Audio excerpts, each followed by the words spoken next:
Why hello there, and welcome back to another episode of Trader Steve's journey across Gilenor to collect as many rare items as he can get his grubby little mitts on. Trader Steve is starting his journey in the Grand Exchange Chunk, but for every new rare item he can add to his collection that's worth more than 1 mil, he can unlock a new adjacent chunk, with Trader Steve's ultimate goal, obtaining a quest cape.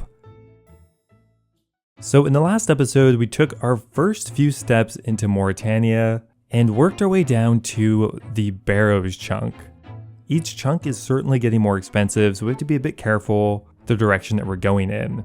So we started off with a very basic barrows run, but the first thing I want to start off today is trying to improve our barrows efficiency because there's still quite a bit left to do there. But something that is honestly more important than that, and will probably have more to offer, is fully unlocking the morton chunk. Physically, I have access to it, but content-wise, it's pretty useless to me so far.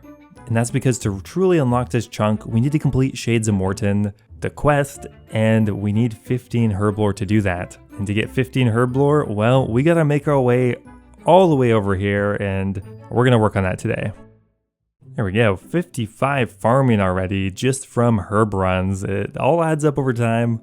Herb farming, definitely not a very quick training method, but I've definitely tried to stay on top of just doing my Avanto seed runs. Not to mention it's kind of making us rich as well, so that's always helpful. Okay, finally, that Guthan's plate body sold for 300k, we'll take it. And we also have 140 Avanto, some jute fiber, and some runes. After selling everything, we're actually up to 1.3 mil. Now it's time to invest that into something, but I'm not actually going to be buying an item. I've decided that probably the best use for this money right now, and something that will actually really help my barrows runs, is to level up my construction. Right now I have two main problems with my barrows runs. To begin with here, I have no way to restore my prayer quickly, and I don't have a very easy way to teleport back to the bank, but a higher level house fixes both of these. If you get to roughly 50 construction, which honestly shouldn't cost too much money, I'll be able to get a chapel and an altar in my house, which will allow me to just restore my prayer there.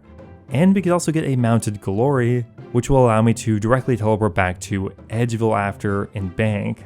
This will fix two major problems with my barrows runs and will only cost me about 600k worth of planks.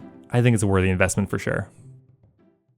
Okay, so luckily we've already unlocked the Remington House portal, which means we do have access to our house, and we actually even have a couple construction levels thanks to the Natural History Museum quiz. So we already got a start to it. So yeah, we just have to go burn through about 1,200 oak planks.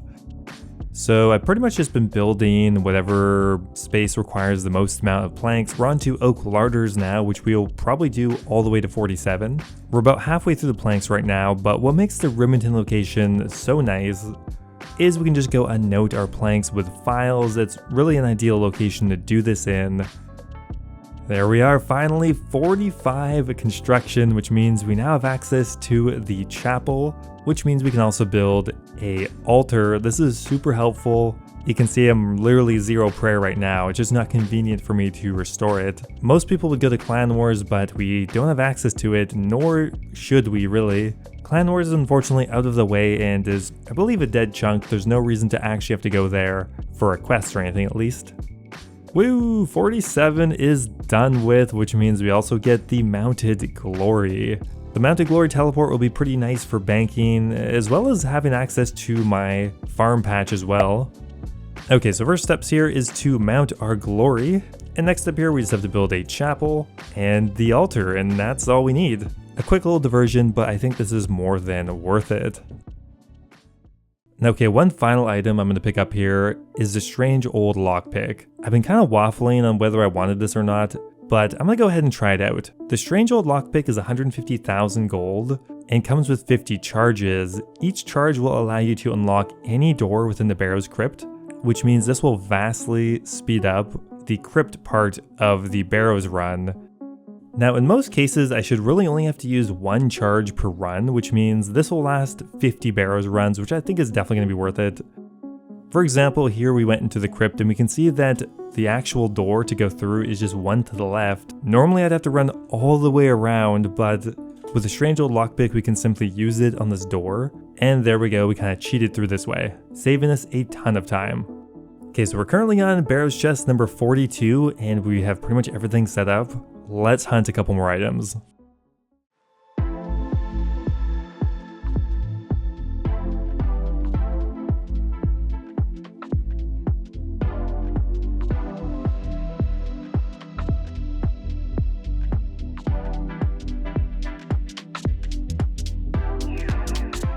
Oh, there it is, the Gothen's War Spear. For those who played back in like 2015, this thing was like the most valuable barrows item for a while. Sadly, today it's only worth 300k, the exact same as my other items, so we've just gotten a bunch of 300k items so far. But hey, it's an item, a new collection log, some more money, so I'm not gonna complain. Alright, Torreg's plate legs. Well, it was only a few chests later, so I'm happy with that. It's our fourth item, and another kind of like 300k items. Definitely not the most valuable items we're getting, but there are ones that are worth less, so I guess we're just thankful we haven't gotten those. Oh, there we go. That's what we're talking about. On chest 74, we get the Durock's plate legs, another pair of tank legs, but these are actually worth something. These are worth pretty much a mil, so way better. Now this item is actually on the list. You can see we actually already have purchased it. 2 Durock plate legs in the bank. Now I think this is actually a great time to answer one question that I've gotten quite a bit since episode number 1. Now many, if not pretty much all of the items on my list are rare unique items that mostly come from PVM drops. Now I'm collecting these mainly by earning enough money to buy them from the Grand Exchange, but what happens if I get one naturally? Do I sell it and buy some cheaper items, or do I keep it? Now I didn't make a strict rule when I started the account, but the way I'm going to be operating the account is if I get, let's say, a twisted bow somehow from Chambers of Xeric, and I don't already have one, I'm going to put it in the bank. That is going to be our new chunk unlock. I'm not going to sell it and buy like 100 new items, because I think that would cut into quite a bit of the fun progression that we have been having. With that said though, once I get duplicate items, I can of course sell those for money to buy some cheaper ones or more expensive ones or whatever. So in the case of the Durock's plate legs, I actually already owned it. It's already been unlocked, so I can definitely just go ahead and sell that to help fund a new item. Okay, so it's time to dump all of our plate legs. We got the Durock's and the Torregs, as well as some runes. After selling everything off, we are up to 1.7 mil, which is a decent amount of money. Okay, so pro tip, something I just learned. If you have even a single charge left on your strange old lockpick, you can alch it for 20k. So you can get about 20% of the entire value back. This item is definitely worth it, but that makes it even more cost effective. So we have our money from barrows, but on top of that, we've been doing a lot of farm runs. Let's just say that. We have 300 Grammy Avanto and about 200 jute fiber, and after selling that off, we're up to nearly 3 mil. And it's time to invest that into another item here. I don't know why I'm even using the Mage's Book. I kind of realized that the Malediction Ward is just way better for what I'm doing.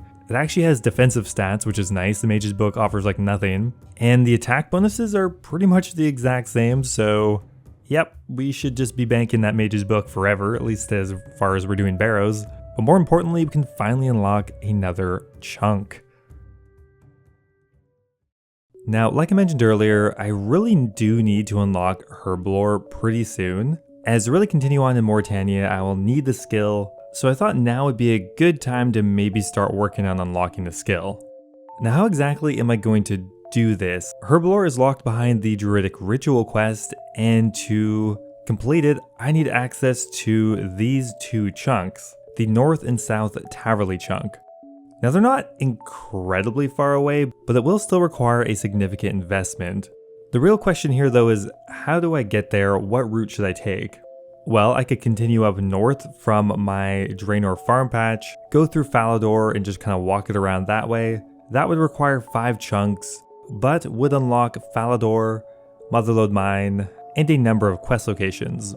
The other route I was considering is the route via Catherby. This would involve me unlocking the charter ship, which I could then charter to Catherby, go to the east, grapple over the rock, and that would also require 5 chunks, but would unlock the charter ship and Catherby. Now I was kind of tossing between these 2 options when I thought of a third, less obvious option. Now, as part of my rule set, I am allowed to use natural forms of transportation to get around the map. Sometimes it's just required, like boats are required to get to islands, but I've also allowed the use of other normal things like minecarts, canoes, boats, gliders, stuff like that. But another interesting form of transportation that is in that category is the hot air balloon transportation system.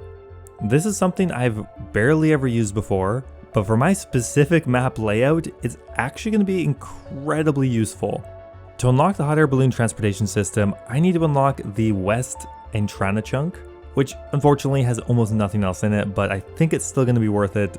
Now, if we can complete the Enlightened Journey quest, which I definitely think we can, we're able to take a hot air balloon directly from this chunk to Taverly, which means in total, using this route, we'd only require 3 chunks to unlock, which is way better. Will save us a lot of time. On top of this hot air balloon system being really useful, I mean, we can use it to get to the Grand Tree, which is something I was dreading for so long. We can just fly it right over there, which will save us a ton of time. So with that in mind, we are definitely going to take this route. I think it has way more to offer.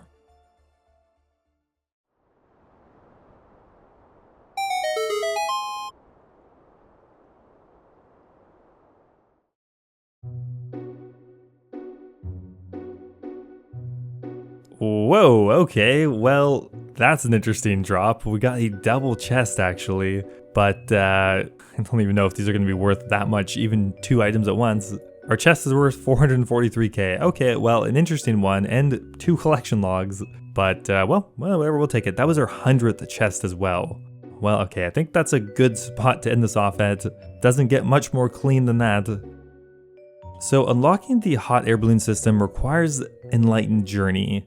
Pretty easy quest, but there are a few requirements we don't have yet, mainly 20 firemaking and somewhat more complicated 20 quest points. Now let's start off with the quest requirement because that is a little bit more interesting. I have quite a few chunks unlocked, but I haven't actually done too many quests as of yet, but I must be able to. I really haven't thought about it too much, but let's see what we should have access to here. Well, that's exciting. We can actually, I think we can do sheep herder. They are just barely in a chunk I have access to, literally right on the edge, but I think we'll be okay.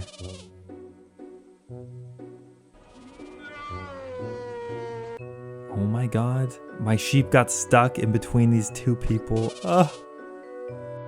There we go, sheep herder is done. Okay, sheep herder actually only gave us 4 quest points, which is still good, but we still need 2 more. So I have already unlocked the Wizard's Tower, which means we can do a really easy one, Imp Catcher. That brings us up to 19 quest points. Okay, and another super quick quest that we already have access to because we have Remington unlocked is Witch's Potion. There we go, that has brought us up to 20 quest points. That's all we need, and that's one of the requirements done with. Alright, it's time to finally get our hands dirty with some skilling. We've been avoiding it, but it is finally time. We need to train Firemaking up. Technically, we only need level 20 for the quest, but I'm going to go a bit further than that for reasons I'll explain in a minute, but our goal is going to be like level 40 or 50 firemaking, which honestly still won't take that long.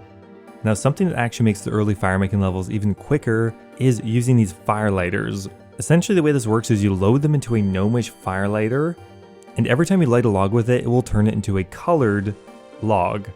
For whatever reason, these have like a 100% burn rate, because normally at level 1 you were just sitting there smacking your tinderbox trying to get it to light, like someone on Survivor or something. So these firelighters really do speed things up in the early levels.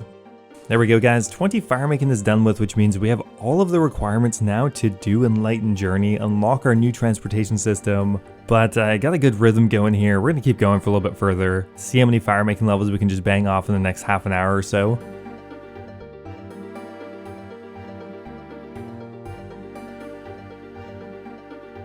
So we went from willows to teaks, and now we're level 45 firemaking, which means we can now burn maple logs, the most cost-effective training method in the game. We do have a bit of money, of course, but I feel like spending that on logs just seems like the stupidest thing to do right now. So we're gonna keep this really cheap. So I bought 2,000 maple logs, and I thought I was gonna burn them all, but it turns out I'm not. I got tired of this, but that is a really nice level still, 50 firemaking. Now these firemaking levels are going to come in handy pretty soon for probably my next major money-making method. This isn't exactly the level I wanted, but I think this should work. I know we're being a bit aloof, but I will explain a bit later what this is for.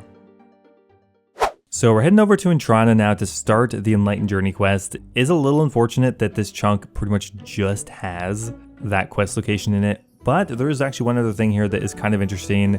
There's another hop patch here, which means that could kind of add on to my farm runs. The only issue is this patch is kind of annoying to get to. We have to go all the way to Port Sarim, bank all our equipment, come over here. It's a bit annoying, but I might still consider doing it. Okay, so I've finally been able to ferry all of those items over to Augusto or whatever his name is. He just needs so many things, which means it's finally time to unlock the Taverly Chunk. To do this, we're actually going to buy a pretty useful item, the Dragon Crossbow. This will actually be a very powerful item if we ever make it to Vorkath, the Phantom Muspa, Nex even. I mean, there's quite a few options, but this item is actually used quite a bit. And it's kind of why it's now worth about 2 mil, where a few years ago it was like 300k.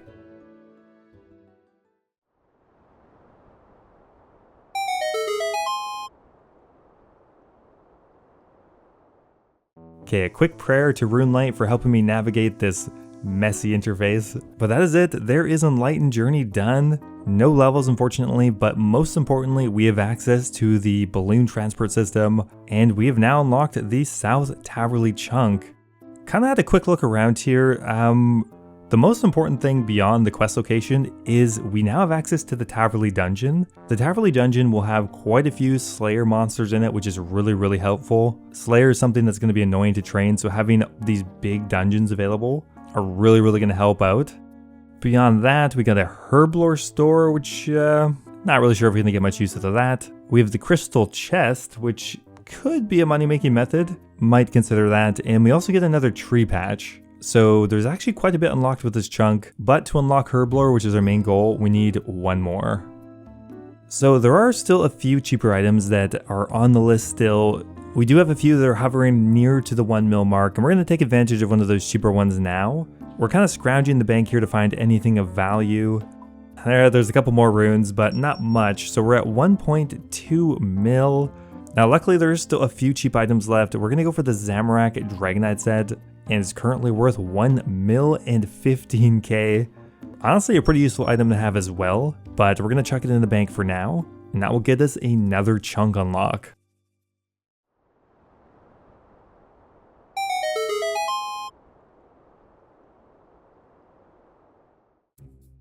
It's actually a big pain to get back here right now. The only way to get here is with the balloon transportation system. So we got to make sure that we have everything we need before we take the time to come over here. With that said though, by unlocking the North Taverly Chunk, we will get access to the house portal, which will be a much more convenient way to get here. So what does this chunk have to offer? Well, most importantly, we have the start point to Druidic Ritual. But beyond that, not a terrible amount of content in this chunk. The amount of quest points you get from quests are so arbitrary. This 3-minute quest gave me 4 for whatever reason. But there we go, Druidic Ritual is done. I'm so excited about that because we can finally level up our Herblore, which means we can at last take advantage of the Morton chunk. I've been so excited about this for a while, and you are about to find out why. Okay, I take that back. We got one last thing to do. We just have to get a couple Herblore levels. It's gonna take like 3 minutes. There we go. That is 15 Herblore. That's all we need. I just slapped on some random gear here. I don't think we need any of it. Probably should have brought a stamina potion though. So there we go. Shades of Morton is done with. It's brought us to 20 Herblore and has unlocked potentially 3 pretty viable moneymakers. So I think it's finally time to explain why I've been so excited about this chunk. Now let's start off first with the Shades of Morton minigame. After you complete the quest, you can participate in the minigame, and there's a couple reasons why you might want to do that. But for me, a really good way to make money with it is you can actually turn olive oil into sacred oil. The sacred oil is used for burning shade remains, and it's reasonably in demand. And I'm pretty sure we can actually train our crafting while making about 700 to 800k per hour making this sacred oil. Plus it is really easy to do. So that's method number 1. Number 2 is actually delving into the Shade Catacomb. This got reworked a couple years back, and now the Shade Catacombs is actually great for making money in. Pretty much any of the shades you kill down there drop valuable shade remains, ranging from being worth about 1000 GP up to like 7000 per kill. we'll be able to get somewhere between 500k and 700k at the high end, but most importantly here, we'll be able to train our combat stats reasonably quickly while we do this, making it a really enticing method. And method number 3 is actually burning the shade remains to train firemaking and make some money. We're probably not going to do that for a while, but let's focus on the first two. Okay, so what I'm doing right now is trying to get all the items I need to get set up for the Shades of Morton minigame. Most of them you can buy right from the Grand Exchange, and we're going to do that. But there's one untradeable item that is kind of required to do the money making method I want to do, and that's the Flame Tar bag. You get this from opening the chest in the Shades catacomb, and to do that we need to get these keys. Well, it's supposed to be a 1 and 2 drop, that seems either I got really unlucky or we're not doing something right. Well, we learned something new today. You can't get the Flame Tar bag from bronze keys for whatever reason. Hey, there we go. We got the Flame Tar bag on our second try. So the way this is going to work is we're going to buy olive oil right from the Grand Exchange, and we're going to be turning that into sacred oil. The way we do this is by participating in the Shades of Morton minigame. The easiest way to do that is just to repair the building, and to do that we need some building supplies. So we need timber beams and limestone bricks, and we can throw those right into our Flame Tar bag, and that's why we really needed it. We're bringing a Flame Tar bag, a Flame Tar hammer, and a Flame Tar bracelet, and all we have to do is click reinforce on the wall, and your character will just start reinforcing the wall slowly. And now I can just go make myself a sandwich and we'll come back in a minute. Okay, well it's not that AFK, you do have to click now and again, but it's very AFK, and you can see that our sanctity percentage has slowly been going up and it's about to hit 100%. Now essentially you spend that sanctity on turning olive oil into sacred oil. Each time we use an olive oil in this fire, we're going to lose a bit of sanctity. This is really annoying to use it on, but we have to do this one at a time. But to summarize, sacred oil is worth about 2,000 each, which means a full inventory is worth about 50k, and it only took me a couple minutes to get that. So we have 500 olive oil in the bank. Let's try to convert it all, and then we'll calculate really how profitable this method is.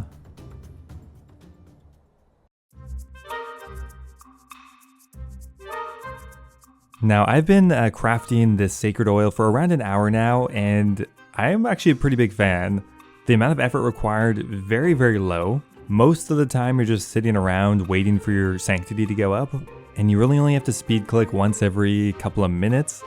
Now in an hour I was able to create 390 sacred oil, and we gained about 10,000 crafting experience as well, so it's not really a strong crafting training method, but we were able to sell all of the sacred oil instantly for 2,000. Which means we got 770k back, so we made actually about 700k profit doing this, which is pretty much on par with my best money making method right now. Granted, the experience isn't super useful, but definitely a really good option, and one I'm probably going to take advantage of a fair bit.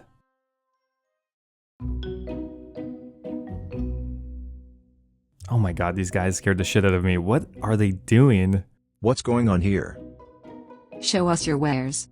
Okay, I roughly did another hour-ish of the sacred oils again. I wasn't paying too close attention, so we only got around 300 done that time. Still a pretty good hourly rate. We're gonna claim that money, and that has brought us up to 1.3 mil.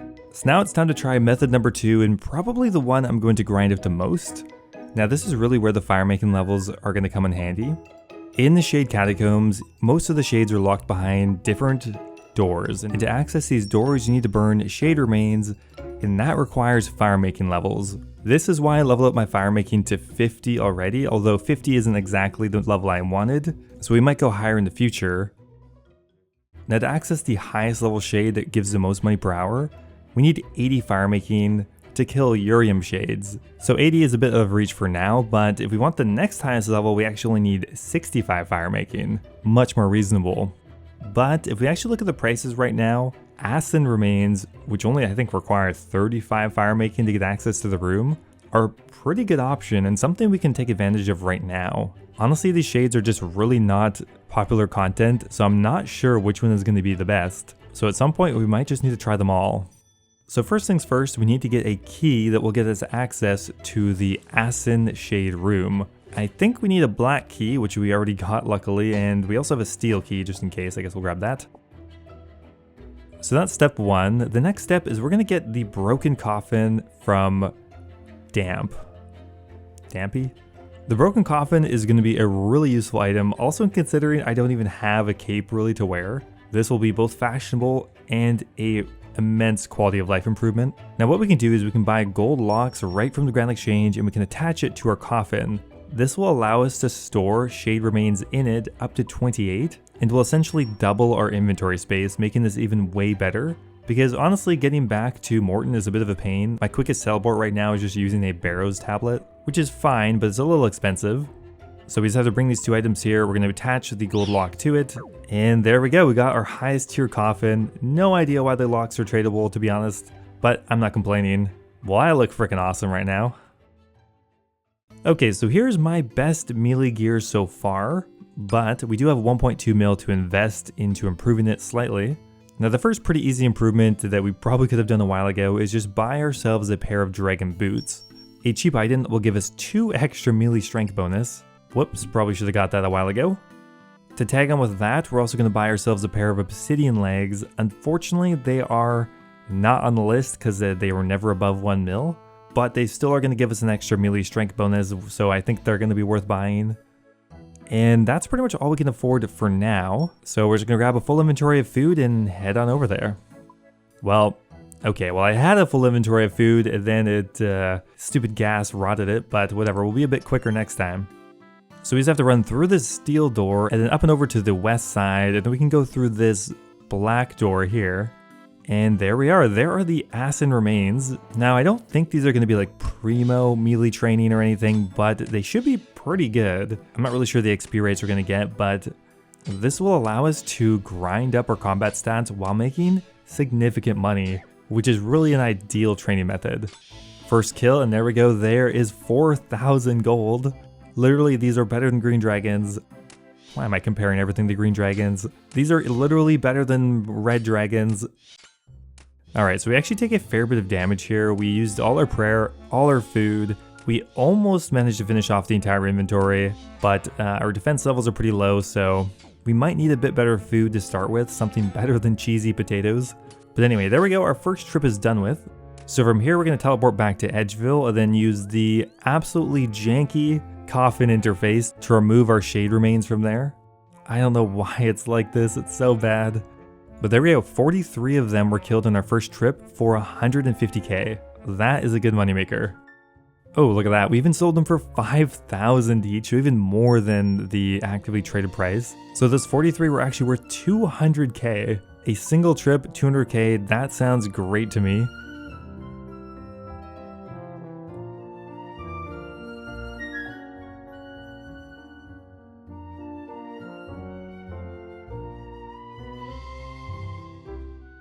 Look at our Grand Exchange, so many green offer slots, we have been killing so many shades. We've been consistently able to sell most of the remains for about 5,000 each. So after selling off nearly all the shades, that has brought us up to 2.2 mil. Plus we have like another 300k worth of remains, so we got 2.5 mil in about 3 hours of training our combat stats. So good. Not to mention we've also been doing a ton of herb runs. We have over 1 mil worth of grimy Avantos, which means after selling everything off, we're actually up to 3.5 mil cash, and that is just the beginning. So for the next week, I'm going to be grinding out this moneymaker to try to get Trader Steve at a pretty decent base combat level so we can take on higher and higher level bosses and move further into Morytania. But anyway, that is where I'm going to leave it for today. I hope you guys enjoyed the episode. Thanks for watching, and I will see you in the next one. Now, before I go here, I want to give a giant thank you to all of my members over on YouTube. Thank you so much to Alejandra, Mitch Reinders, The Hybrid, and Kush Patel for all being subscribed at the Dragon tier. You guys are awesome. I do really appreciate it. Also, thank you to Kapersky, YoYoSup89, and NDM0001 for being subscribed at the Runite tier. Thanks to everyone again, and I'll see you next time.